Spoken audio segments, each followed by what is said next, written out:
Dr. John Watson. I share a flat at 221B Baker Street with a young man named Sherlock Holmes. This would normally be a simple statement of simple fact, but I had learned in the first few weeks of our association that the normal process of returning home was in itself an adventure. I never knew what to expect. I seldom expected what I found. I had decided to spend a quiet evening at home, and I was determined not to become involved in any new scheme that Holmes would invent.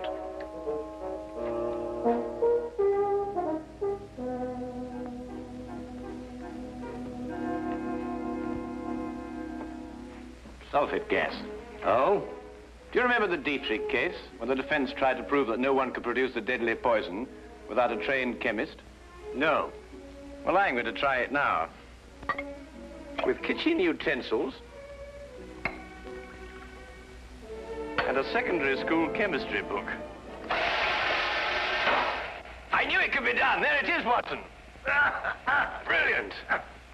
Now you've done.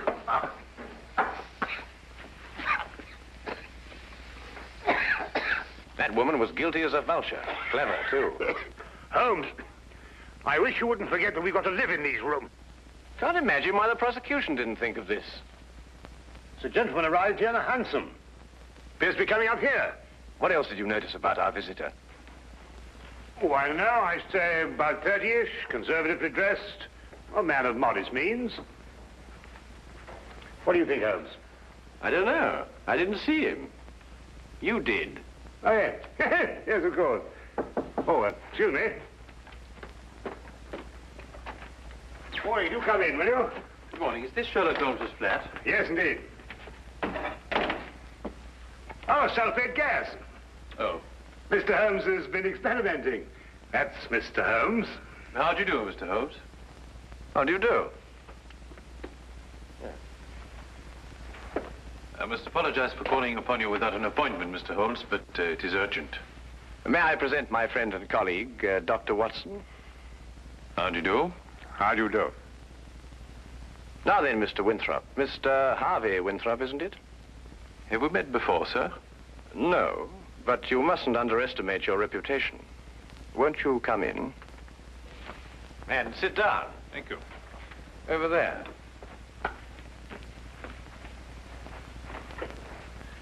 I had heard your powers of observation were remarkable, Mr. Holmes. Perhaps you also know the purpose of my visit. I can only say it's a personal matter. How do you know? It is always a personal matter when one consults me rather than the police. Of course. But my reason to see you actually concerns my elder brother, John. It is he who controls the family wealth. In the event of his death, I would be sole heir. Does his death seem imminent? Well, his life has been threatened. In what way? I noticed you didn't ask by whom. You took pains to point out that only you would benefit by your brother's death. If you knew who made the threat, you wouldn't be so concerned with your own innocence. You're right. I do not know who's making these threats. Actually, I don't even know if it is a who. I beg your pardon, sir? Well, it is possibly a what, Dr. Watson. In this case, the heritage of every old family. The family legend. What is the Winthrop legend? Every member of the family destined for a violent death finds about his person silver coins. Silver coins? Oh, you mean like those silver coins the pirates use, called pieces of 8? Exactly, Dr. Watson. Pieces of 8 as a warning, and at the time of death, a gold doubloon.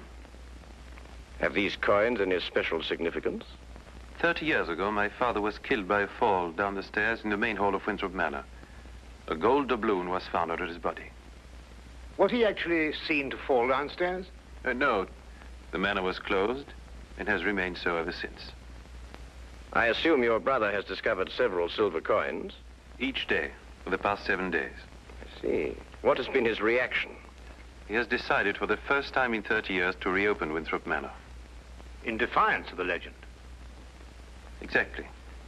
We are going to be there this weekend. Who is we? My brother, my fiancée, and myself.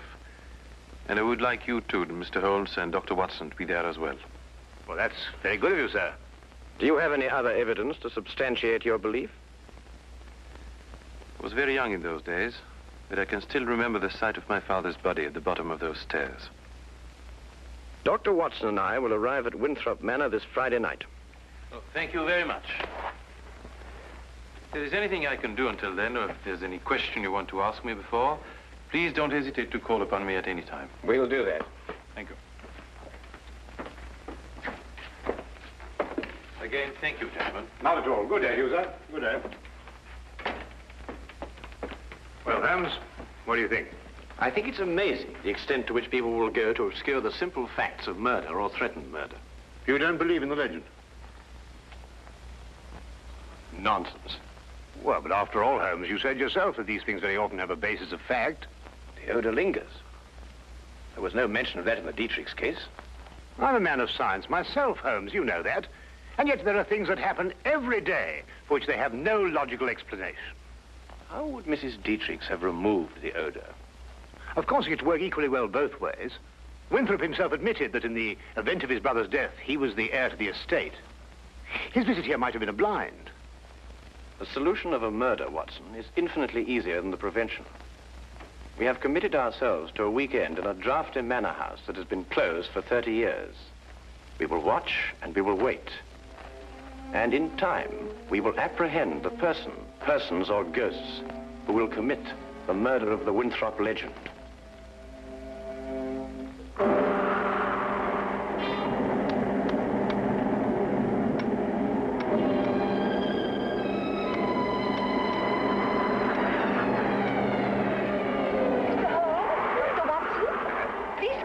Thank you.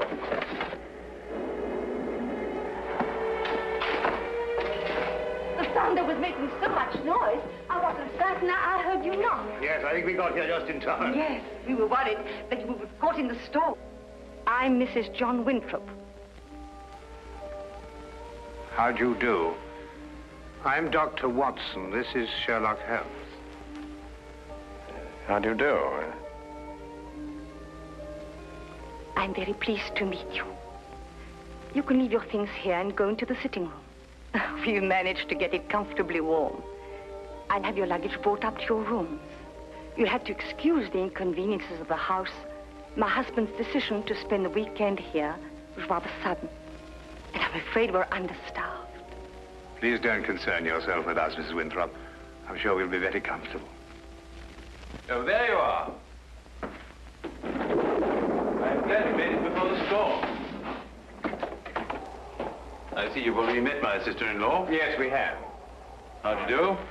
Oh, Harvey, perhaps you can show Dr. Watson and Mr. Holmes to their rooms. Yes, you probably want to freshen up. Good evening, gentlemen. This is my brother, John Winthrop. Dr. Watson. How do you do? How do you do? How do you do? How do you do, sir? I hope you'll be comfortable. Or as comfortable as possible in a house that's been closed for 30 years. I feel I should apologize. Not at all, sir. I'm sure everything will be fine. I hope so. Come down to the sitting room when you're ready. It's a bit more cheerful there. Let me show you to your rooms, gentlemen. Come along, my dear.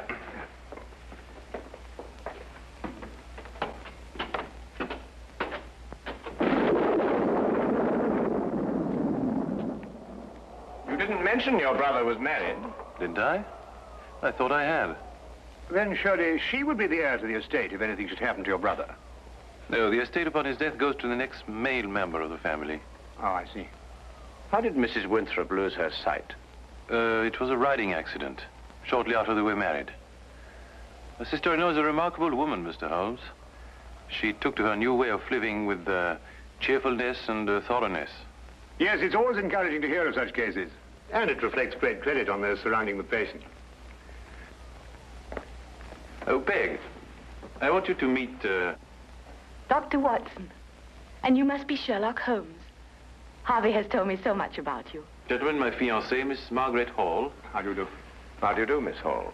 John and Alice are in the drawing room, darling. We'll be down shortly. All right, darling. I think we're going to have a wonderful weekend, in spite of this old house.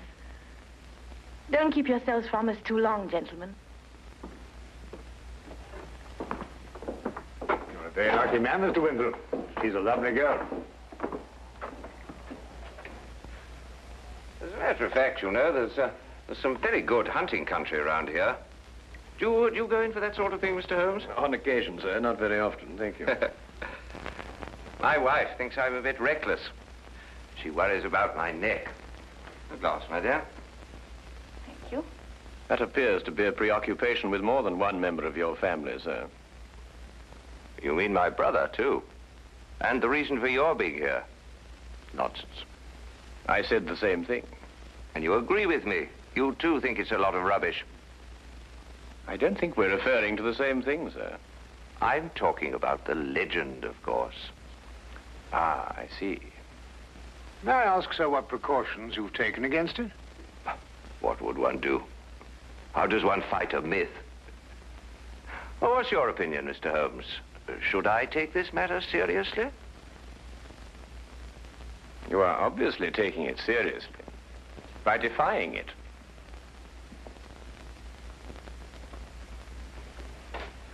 By coming down here to prove that it doesn't exist.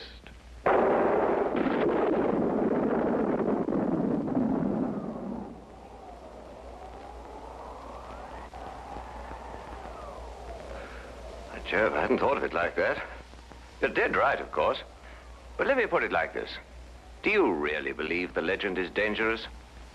You are obviously overlooking the second conclusion, sir. If the legend is real and beyond our understanding, then your life may be being threatened by the supernatural. If we rule that out, then the threat has a very realistic source. In either case, the threat remains. I hadn't thought of it that way. But there are just the 6 of us here, Mr. Holmes. Surely if there is danger for John, it couldn't come from any of us. There are just the 6 of us now, Miss Hall.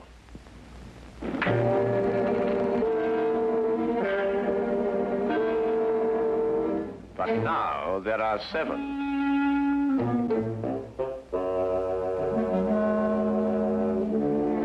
John, what is it? Nothing, my dear, nothing at all. I think we'd better go into dinner. Excellent idea.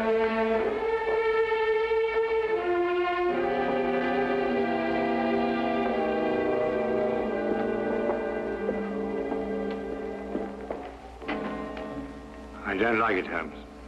Neither do I, Watson. Neither do I.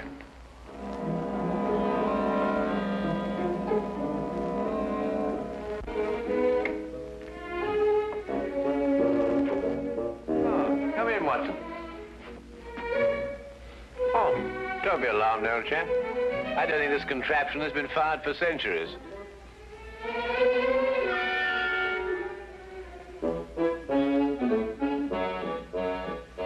You could hardly expect me to know that from here, Holmes.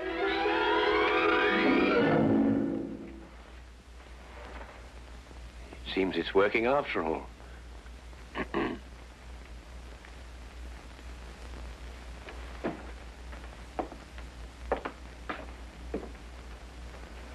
I wanted to talk to you about that dinner we just had.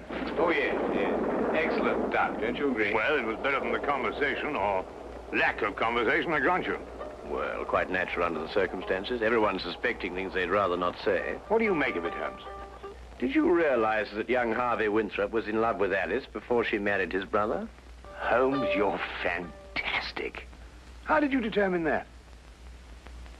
He told me. Oh. Oh, have you got a match, Watson? Yes, I think I should have.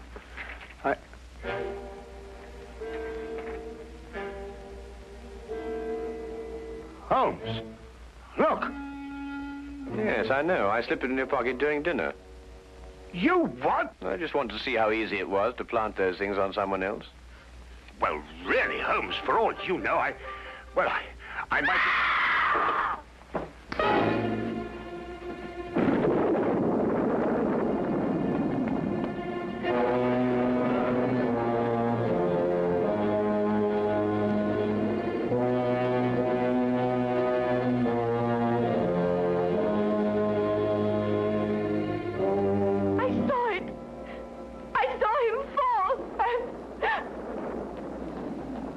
He's dead.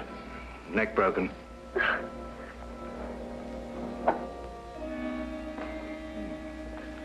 A gold doubloon.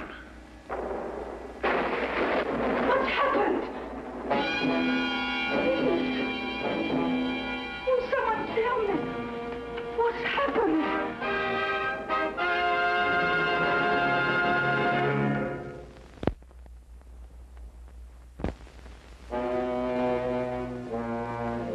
And now, we return to the case of the Winthrop legend.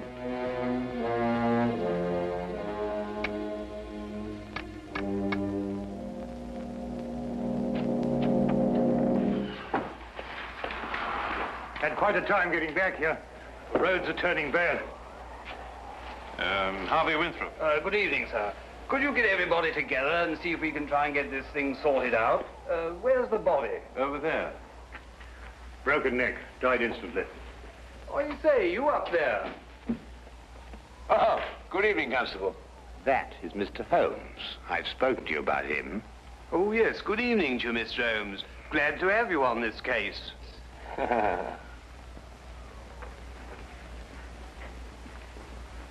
His wife. Been a terrible shock for her. Oh, Mr. Holmes, I'd like to discuss this case with you. I've got several theories. Dr. Watson was telling me coming down in the carriage. I think it would be better if she retired for a while. These will help. Thank you, Doctor. Dr. Watson summarized the legend for me on the way down, but quite frankly, Mr. Holmes, I would say we're opposed to a devilish mind here.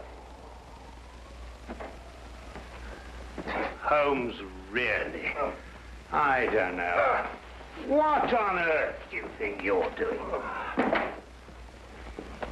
A button. At the very least, the very least. Observe, Watson, I've almost torn a button loose. Oh, so I should think after all those acrobatics. Are you going to sit like that all evening? And yet the late Mr. John Winthrop fell down a long flight of exceptionally sharp stone stairs without damaging his clothing. What's that? I'd better check. Yes, I think you had.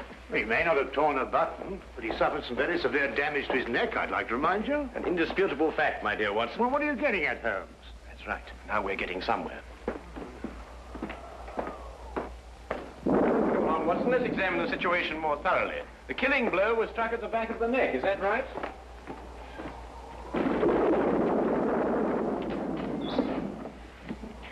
It was. He must have struck the edge of the stairs as he fell. Stone. Edge is quite sharp. The wound be deeper, more pronounced, Watson. Would you re-examine the injuries like a good fellow? Mm-hmm. Well, the skin's broken, but not unusually so. Still, it's difficult to know the position of the body when he fell. I agree with Mr. Holmes. Winthrop and the blind woman were at the top of the stairs when he fell. Mm-hmm. And in a position to have pushed him down. Right. You then imply that Miss Hall, being downstairs all the time, may be ruled out as a suspect. Well, I should take that as a prima facie proof of her innocence. Do you really think so, Watson? Mm-hmm. What's that? Who are you accusing, Mr. Holmes? Your fiancé. Holmes? You're insane. Not at all, I assure you. Your brother didn't fall down these stairs.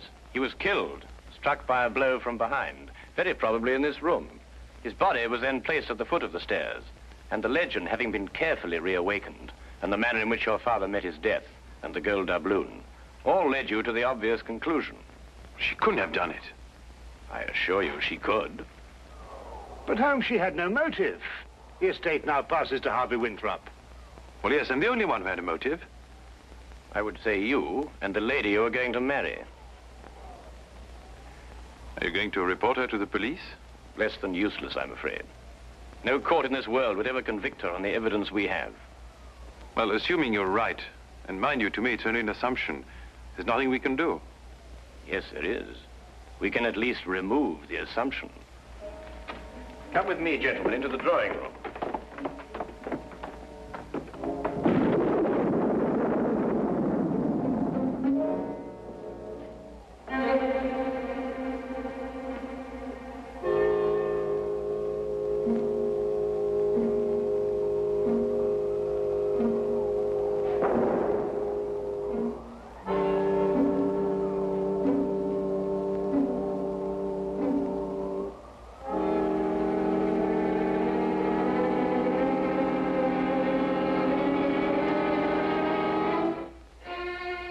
Oh, Constable.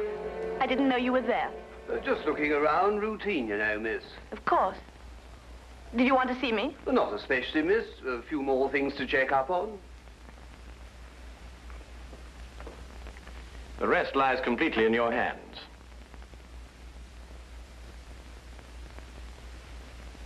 Alice is resting now. Not sleeping, but... Oh, this whole thing is horrible. If you'll forgive us, Dr. Watson has a medical certificate to fill out. Yes, I should attend to that.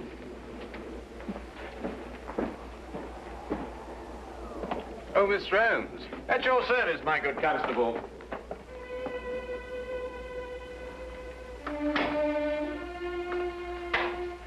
That Holmes. What a peculiar man.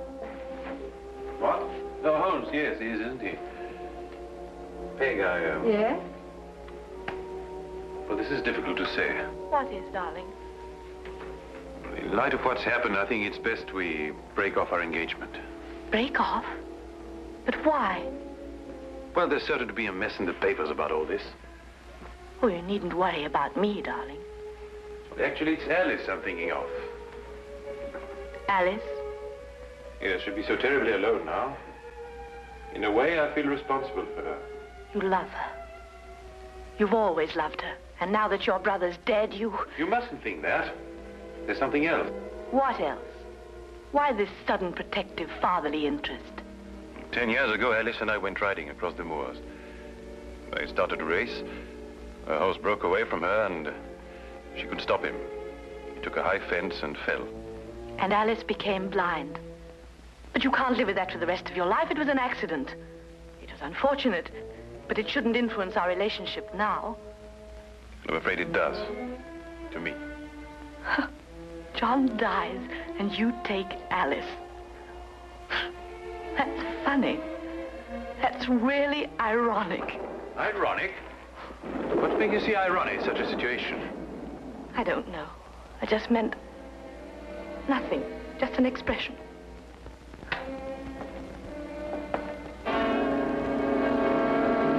Very interesting choice of words, I might add.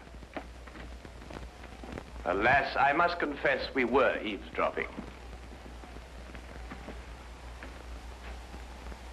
Is there anything you'd like to confess, Miss Hall? What does this mean?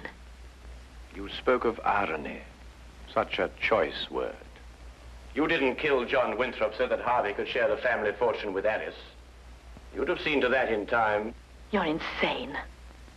I couldn't have pushed John down the stairs. I was at the bottom myself. Well, you were in a perfect position to strike him with this. And then, very thoughtfully, placed the end in the fire to remove any evidence of the blow. No court in the world would convict me on evidence like that. You're quite right, Miss Hall. But you know the facts. And we know the facts.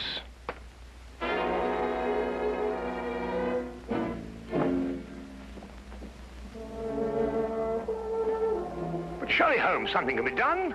I don't think so, Watson. The young lady used her wits and an ancient legend. And a murderess walks free.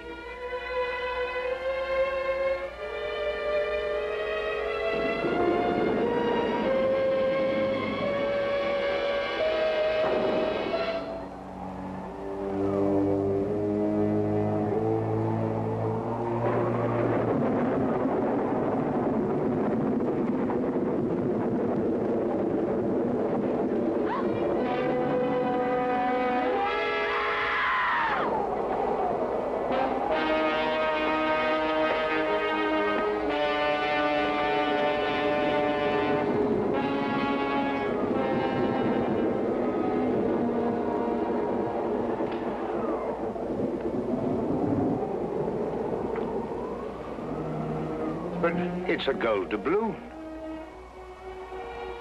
And she said no court in the world would ever convict her.